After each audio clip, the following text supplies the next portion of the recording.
मित्रों, क्या एक बार सच्चे मन से हनुमान जी के चरणों में शीश झुकाने से चारों धाम की यात्रा का पुण्य प्राप्त हो सकता है? यह प्रश्न वर्षों से भक्तों के मन में उठता रहा है। संतों और महापुरुषों ने हनुमान जी की ऐसी महिमा का वर्णन किया है कि उनके चरणों में समर्पित होने वाला भक्त भगवान श्री राम की कृपा का अधिकारी बन जाता है। अब आइए जानते हैं इस दिव्य भाव का आध्यात्मिक रहस्य।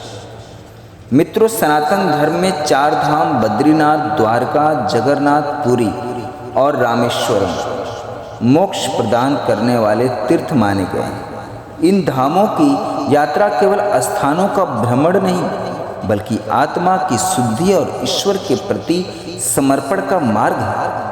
वही हनुमान जी को भक्ति, सेवा, शक्ति और विनम्रता का सर्वोच्च स्वरूप माना गया है। भक्तों के बीच ये मान्यता अत्यंत लोकप्रिय है कि हनुमान जी के चरणों में ही चारों धाम का निवास है। इसका गहरा अर्थ यह है कि जिसने हनुमान जी के निष्काम भक्ति, सेवा और समर्पण को अपना लिया, उसने चारों धाम यात्रा का वास्तविक उद्देश्य प्राप्त कर लिया। मित्रों, हनुमान जी का समर्पण और संपूर्ण जीवन प्रभु श्री राम के सेवा में समर्पित रहा।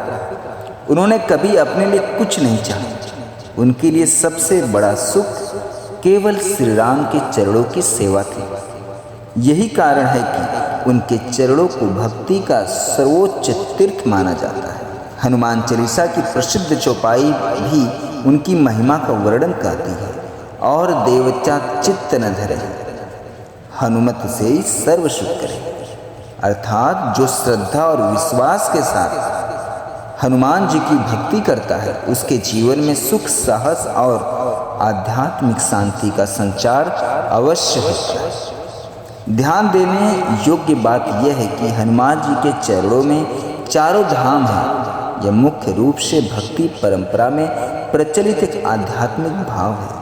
इसे श्रद्धा, समर्पण और राम भक्ति की महिमा के रूप में समझना चाहिए। विभिन्न शास्त्रों में यह कथन इसी शब्दावली में नहीं मिलता, लेकिन संतों ने इसके माध्यम से हनुमान जी की सर्वोच्च भक्ति का महत्व बताया है। यदि आपके हृदय में प्रभु श्री राम के प्रति प्रेम है, भक्त हनुमान जी के प्रति अटूट विश्वास है और सेवा का भाव है, तो समझिए चारों धाम की पवित्रता आपके जीवन में उतरने लगी है। यह हनुमान जी के चरणों का वास्तविक चमत्कार और सनातन धर्म का अमूल्य संदेश है। मित्रों, आज के लिए बस इतना ही। मैं आशा करता हूँ ये वीडियो आप सभी को अच्छी लगी होगी। अगर ये वीडियो अच्छी लगी हो तो कमेंट में ज़रूर लिखिए जय श्री राम, जय बजरंगबली, और चैनल को लाइक करिए, अभी सब्सक्राइब करिए।